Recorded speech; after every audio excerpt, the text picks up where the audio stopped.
Good morning to all the dear students. Today I am going to teach you history of class 8th. Chapter number 9, Changes in Arts, Literature and Painting and Architecture. Art और entertainment India में बहुत ही प्राचीन काल से काफ़ी rich था।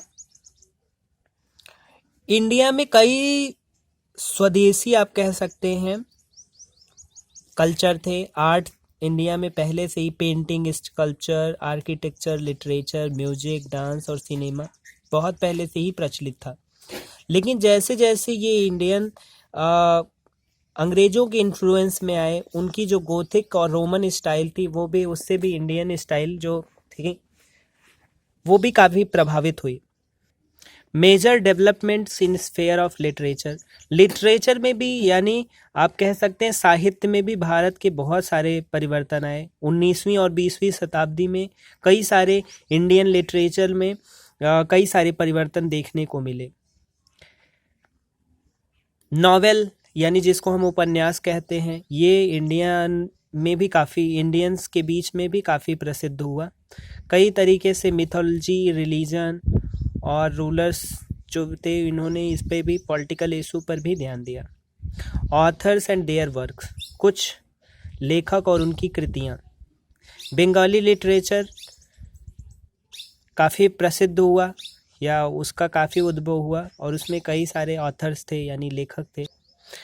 बंकिम चंद्र चटर्जी, शरद चंद्र चटर्जी, इन्होंने सामाजिक और पॉलिटिकल स्थितियों पर कई सारी प्रोज, पोइट्री और ड्रामा लिखा। रविंद्रनाथ टैगोर की पोइट्री काफ़ी फेमस है, उन्होंने प्रोज, पोइट्री और ड्रामा भी लिखा और कई सारे सॉन्ग्स भी लिखे। नेशनल एंथम भारत का, बांग्लादेश का इन्होंने ही लिखा। इन्हें 1930 में नोबेल प्राइज़ भी दिया गया। नोबेल प्राइज़ के बाद गीतांजलि, जो इनकी सॉन्ग ऑफ ऑफरिंग जिसको कहा जाता है, ये बहुत ही फेमस हुई। इसका इंग्लिश में ट्रांसलेशन भी हुआ। मुंशी प्रेमचंद्र भी काफ़ी समय प्रसिद्ध थे और कई सारे पोएट जैसे कसवसुत और नॉवेलिस्ट हरि नारायण आप्टे मराठी, लक्ष्मी नारायण बेजुबरुआ आसामी पोएट थे। फ़कीर मोहन सेनापति उड़िया राइटर थे। वेल्लाथोल नारायण मेनन मलयालम। गुराजदा अप्पा राव तेलुगु। सुब्रमण्यम भारती तमिल और नर्मद गुजराती। इस तरीके से डेवलपमेंट ऑफ प्रेस, यानी आप जो कहते हैं प्रेस, यानी प्रेस का भी काफ़ी डेवलपमेंट हुआ। देखते हैं प्रिंटिंग प्रेस जिसे हम कहते हैं। ब्रिटिश सर्स जो क्या करते थे, न्यूज़पेपर का यूज करते थे और इन्होंने कई सारे इंडियन प्रेस भी इस समय पावरफुल प्रेस सामने उभर कर के आई। उसमें कई सारे जनरल्स छपते थे, लोग भी उससे काफ़ी जो रोज़मर्रा की जानकारियाँ होती थी, जो डेवलपमेंट हो रहा था, इंडियन प्रेस काफ़ी पावरफुल हो रहा था।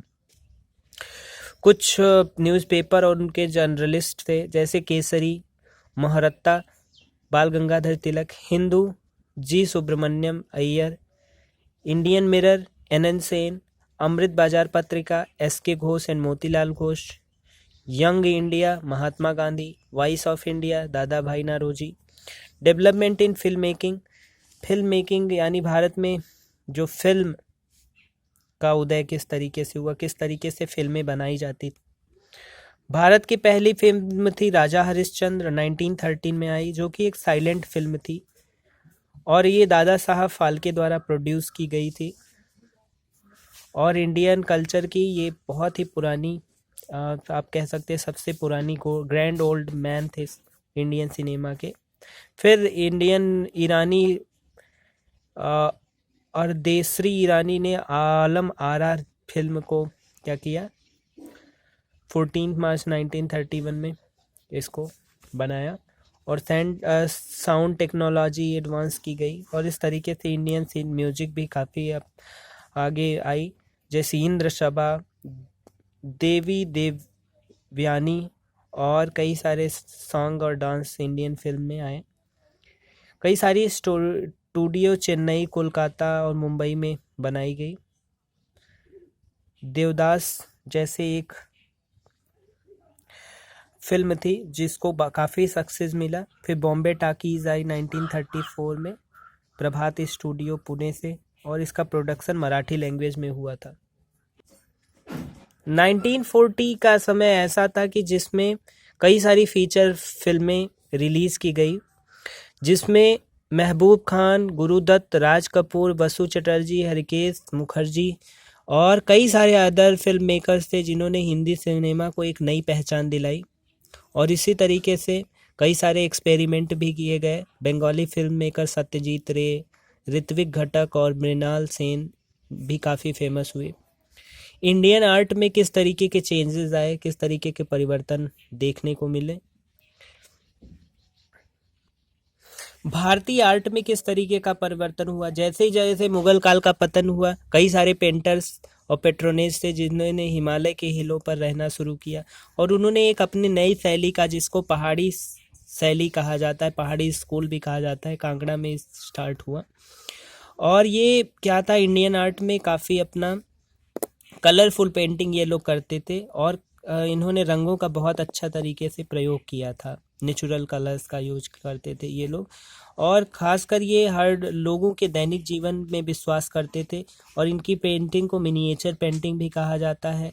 और ऐसी सारी कृतियाँ आपको रागमाला में दिखने को मिलती है, जो कि पहाड़ी स्कूल, जो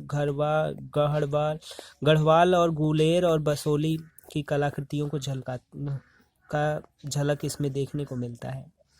और एक रीजनल स्टाइल थी जो तंजावुर साउथ इंडिया की थी, उसमें कई सारे रूलर्स उस समय सजावट का काम में विश्वास करते थे। 18वीं शताब्दी में कि भारत में एक नई स्टाइल का जन्म हुआ, एक नई शैली का जन्म हुआ, जो कि पूरी तरीके से अंग्रेजों या ब्रिटिश स्वर से इन्फ्लुएंस थी। और इसमें कई सारे यूरोपियन स्टाइल का यूज किया गया, पेंटिंग और स्कल्पचर में इन सब का यूज किया जाने लगा। अरविंद्रनाथ टैगोर ये बहुत ही फेमस थे। इन्होंने recreate national art of style शुरू किया, और कलकत्ता में शांति निकेतन में बंगाली स्कूल ऑफ आर्ट के द्वारा इन लोगों ने यूज किया। उसमें राजा रवि वर्मा जो थे त्रावणकोर के, इन्हें भी काफ़ी पॉपुलैरिटी मिली, काफ़ी ख्याति मिली पेंटिंग के क्षेत्र में। इन्होंने मिथोलॉजिकल सब्जेक्ट पर अपने चित्रों को बनाया। रविन्द्रनाथ टैगोर ने भी काफ़ी पेंटिंग की और इंडियन ट्रेडिशन को काफ़ी संरक्षित किया। 20th सेंचुरी में जैमिनी रॉय, अमृता शेरगिल और कई सारे लोगों ने ट्रेडिशनल तरीकों फोक आर्ट को यूज किया। अमृत शेरगिल जो थे, इन्होंने इंडियन स्टाइल जो मिनिएचर पेंटिंग थी उसको फिर से डिस्कवरी की, उसकी रीडिस्कवर किया, और इन्होंने अपने पेंटिंग के द्वारा लोगों के जीवन को दर्शाया। अन्य towns, Jawaharlal Nehru invited Swiss born architecture Le Corbusier to design Chandigarh. Chandigarh का डिज़ाइन करने, जो कि पंजाब की कैपिटल है, वहाँ हाई कमीशन सेक्रेटरीट जो चंडीगढ़ का, उसका एक क्या एग्जाम्पल है, जो कि आर्किटेक्चर का एक बहुत ही बड़ा उत्कृष्ट नमूना है। अब हम एक्सरसाइज देखते हैं। Choose the correct answer. Which of the following painted themes from the Indian epic of Sanskrit literature, Raja Ravi Varma. The main center of Pahadi School of Painting was Kangra. Who wrote the famous novel Maila Aanchal? Phanishwar Nath Renu.